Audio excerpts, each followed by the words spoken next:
and welcome back. I'm going to be talking about greater trochanteric pain syndrome, and this is where you have inflammation of the gluteus medius and minimus tendons right as they attach to the greater trochanter.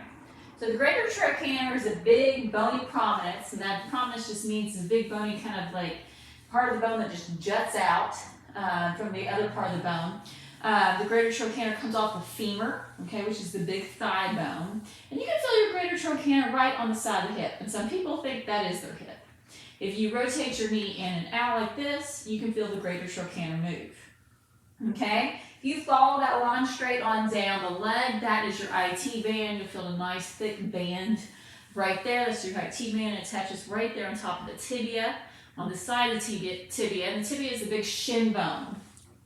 Okay? So what happens in greater trochanteric pain syndrome is that these tendons of the gluteus medius and minimus get inflamed, okay, and then eventually they'll end up in a tendinopathy, which is either a tendonitis or tendinosis. Most likely, if it's been a while, it's a tendinosis, which means it's going to take a while to get it back, okay? And then your gluteus medius and minimus are kind of right here, and they come around and attach to the greater trochanter. And what these muscles do is they abduct the hip, which means takes it out to the side just like that, okay? They limit adduction, which is this. It's going towards the midline of the body. And they also keep the pelvis level when we're on one leg, so we don't do this, boop, okay?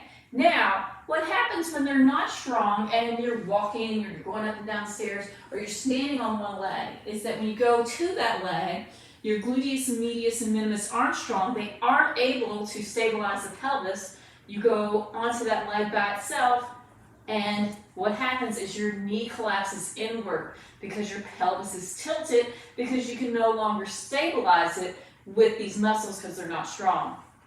Okay? As your knee goes inward, okay, that puts a nice big strain on that IT band, leading to pain down here, and also putting more stress on these tendons of the gluteus medius and minimus. And there you go. You got tendonitis, which will probably end up as tendinosis at some point if you don't treat it.